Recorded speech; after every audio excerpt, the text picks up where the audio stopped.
बिस्मिल्लाहिर्रहमानिर्रहीम। अस्सलाम वालेकुम। How are you student? I hope तव्हां बिल्कुलु ठीकु हूंदा। अल्लाह जो फज़ल करम हमेशह तव्हां ते हुजे, जिते बि हुजो, ख़ुशि ऐं आबाद हुजो। हिन सुठी ऐं मिठड़ी दुआ खां पोइ हलूं था पंहिंजे टॉपिक ते। जीअं त असां पढ़ी रहिया आहियूं सिफ़त ऐं उन जा क़िस्म। ठीकु आहे, सिफ़त जा क़िस्म टाइप्स ऑफ एडजेक्टिव आहिनि। इन खां पहिरियों मां उहो त केतिरा टाइप आहिनि, सिफ़त छा आहे, उनजी छा वस्फ़ आहे, इहो पहिरियों वीडियो अपलोड करे चुकी आहियां। जेकॾहिं तव्हां न ॾिठो आहे त तव्हांखे मुंहिंजे चैनल ते इहो वीडियो मिली वेंदो। अॼु असां हलंदासीं सिफ़त जा क़िस्म। पहिरियों जेको सिफ़त जो क़िस्म आहे सिफ़त वस्फ़िया, सिफ़त तौसीफ़ी। किथे वस्फ़ी बि अची सघे थो, किथे तव्हांखे तौसीफ़ी बि लिखियलु मिली सघे थो।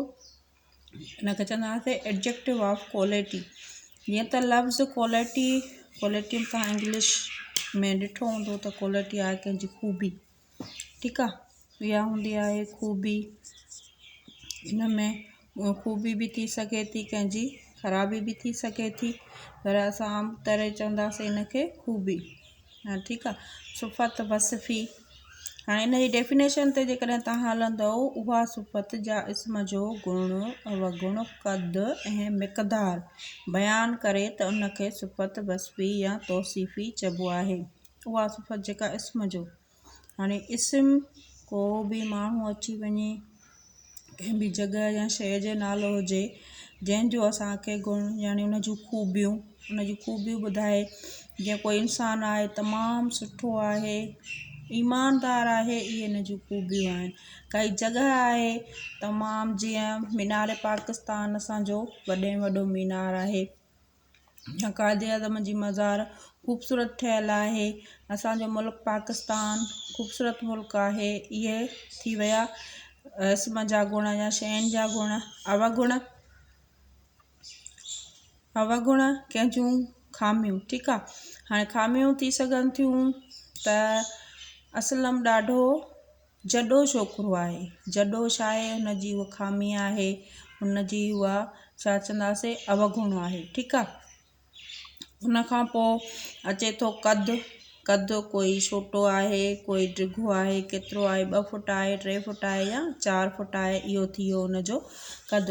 हुन खां पोइ थो अचे मिक़दार माना तादाद, कंहिं शइ जी तादाद हुजे, उनखे असां चवंदासीं मिक़दार। बयानु करे त उनखे सिफ़त वस्फ़ी या तौसीफ़ी चइबो। ठीकु आहे, हाणे आई होप तव्हांखे हिन जी डेफिनेशन कुझु सम्झ में अची वई हूंदी। हाणे त हलो मिसालनि ते ॾिसो। पहिरियों मिसाल आहे, चङा ॿार महिनत कनि था।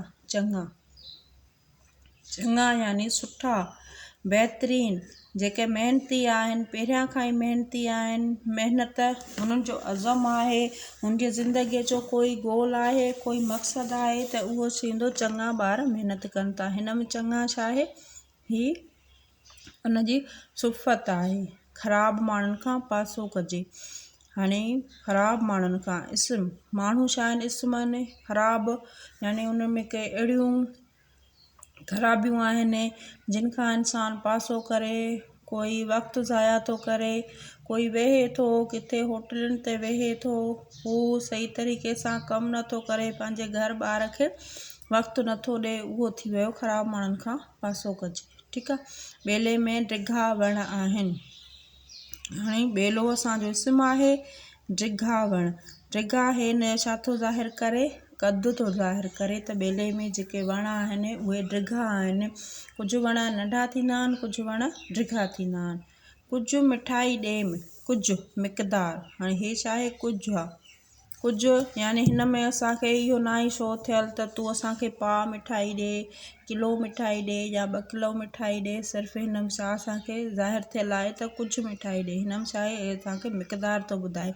जेकॾहिं ॾिजे हुजे त 1 किलो गुलाब जामुन ॾे, त बि किलो छा थी वियो, उन गुलाब जामुन जो मिक़दार थी वियो। हिनखे असां चवंदासीं मिक़दार। यानी उहा सिफ़त जा इस्म जो गुण, अवगुण, क़द ऐं मिक़दार बयानु करे त उनखे सिफ़त वस्फ़ी चइबो आहे। जीअं चङा गुण थी वियो, ख़राबु गुण थी वियो, ॿेलो छा आहे, हे डिघा वण हुन जो क़दु थी वियो, कुझु छा आहे या हिन जो मिक़दारु आहे कंहिं बि क़िस्म जो। ठीकु आहे, आई होप तव्हांखे हीअ ॻाल्हि हिते सम्झ में अची वई हूंदी। हिन में कोई बि मुंझारे जी ॻाल्हि न आहे, का बि डिफ़िकल्टी न आहे जेका तव्हांखे सम्झ में न अचे। जेकॾहिं उन जे बावजूदि तव्हांखे कुझु नथो सम्झ में अचे, मूंखे कमेंट्स कयो, मूंखां कमेंट्स मां सवाल पुछो त मां तव्हांखे हुनजो जवाबु ॾेई छॾींदमि। ठीकु आहे, जेकॾहिं तव्हां मुंहिंजे चैनल ते नवां आहियो त मुंहिंजे चैनल खे सब्सक्राइब कयो, लाइक कयो, कमेंट्स कयो, फैमिली ऐं फ्रेंड में शेयर कयो, जीअं तव्हां सां गॾु ॿियनि जो बि भलो थी सघे। वरी मिलंदासीं इस्म सुफ़त जे ॿिए क़िस्म सां, ॿियो नंबर क़िस्म सां। इंशाअल्लाह सुफ़त उहा अददी हूंदी, उनखे असां अहिड़े ई सुठे तरीक़े सां मिसालनि सां गॾु हिते सम्झंदासीं। वरी मिलंदासीं ॿिए वीडियो में। टिल देन अल्लाह हाफ़िज़।